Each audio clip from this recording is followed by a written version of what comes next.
6 p.m. Pakistan Standard Time. Assalamu alaikum. This is Radio Pakistan, the news read by Zahra Sikandar. First, the headlines. Prime Minister says steps are being taken to introduce the fastest 5G internet services in the country. Information Minister says country's foreign exchange reserves have crossed mark of $11 billion.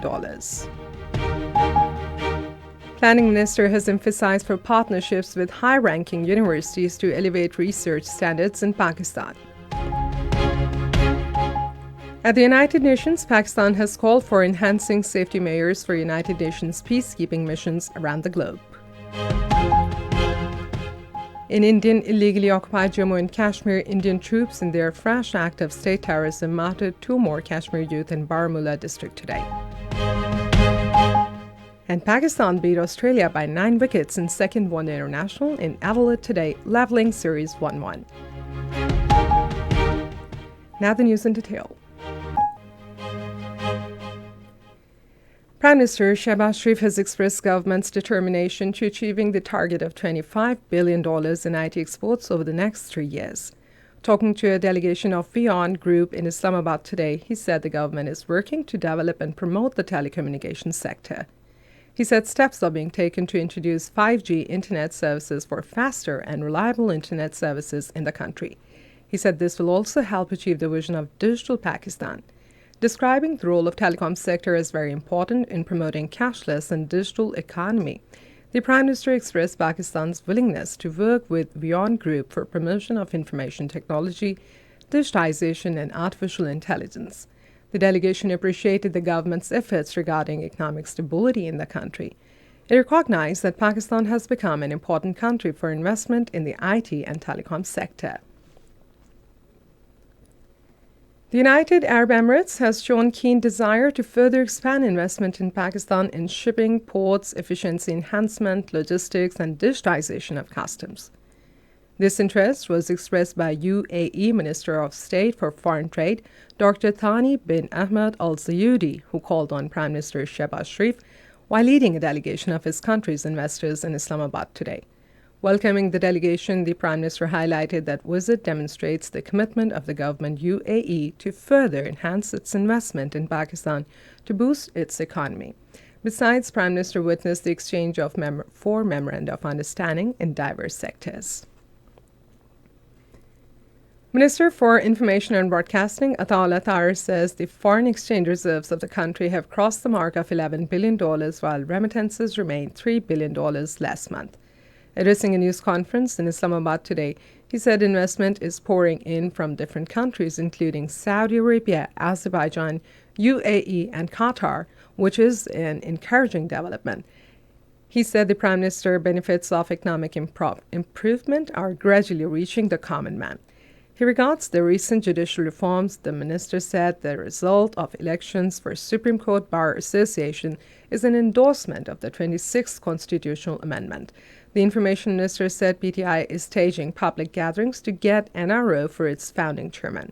However, he said there are corruption cases against the PTI's founding chairman and he should face them. Planning Minister Ahsan Iqbal has emphasized the need for partnerships with high-ranking universities to elevate research standards in Pakistan. He was chairing a meeting on the framework for processing concept proposals for new projects under the Pakistan-UK Education Gateway Phase 2 in Islamabad today.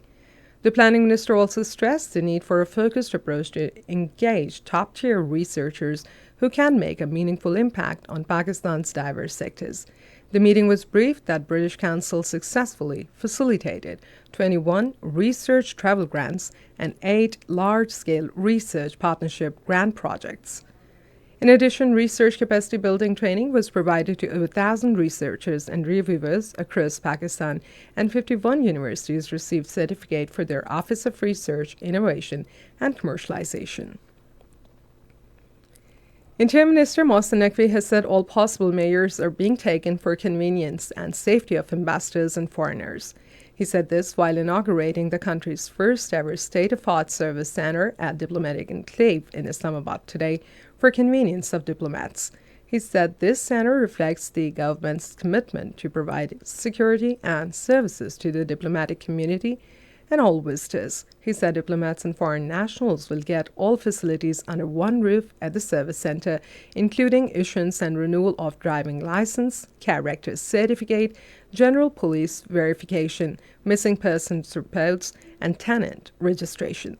He said services like registration of foreigners, registration of domestic workers and volunteers, verification of vehicles, and obtaining copy of FIR will also be provided at the center. Mohsen Naqvi said over 1,500 police and FC personnel and 20 police vehicles are engaged in security of diplomatic enclave. This is Radio Pakistan. At the United Nations, Pakistan has called for enhancing safety and security measures of United Nations peacekeeping missions around the globe. Addressing General Assembly's Fourth Committee, Pakistani delegate Ansar Hussain Shah said peacekeepers are confronting challenges and threats as they struggle to maintain peace and stability in world's hotspots. He said, considering the innovations in technologies and emerging threats, Pakistan believes that safety and security of peacekeepers has to assume paramount importance. In Indian illegally occupied Jammu and Kashmir, Indian troops in their fresh act of state terrorism martyred 2 Kashmir youth in Baramulla district today. The youth were martyred by the troops in a fake encounter staged during a cordon and search operation in Sopore district today. Meanwhile, Indian forces personnel continued their cordon and search operations in different areas of Srinagar, Bandipora, Kupwara, Islamabad, Kishtwar, and Doda districts, further worsening the already grim situation in the territory. The All Parties Youth Conference spokesperson Advocate Abdul Rashid Minhas, in a statement in Srinagar, strongly condemned the escalating state-sponsored repression in illegally occupied Indian Jammu and Kashmir. He highlighted the use of military force, extrajudicial killings, arbitrary arrest, the confiscation of properties, and the unlawful dismissal of employees as part of broader strategy to silence the Kashmiris' voice and crush their legitimate political aspirations.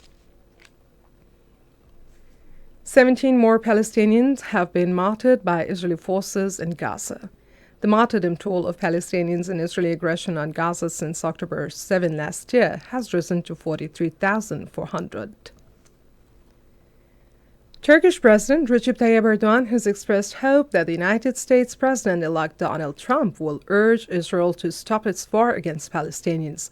Talking to reporters in Istanbul, he said Donald Trump has made promises to end the war. And Pakistan beat Australia by 9 wickets in the second one-day international of 3-match series in Adelaide today. Batting first, Australia were all out, scoring 163 runs in 35 overs. In reply, Pakistan achieved the target in 26.3 overs for loss of 1 wicket.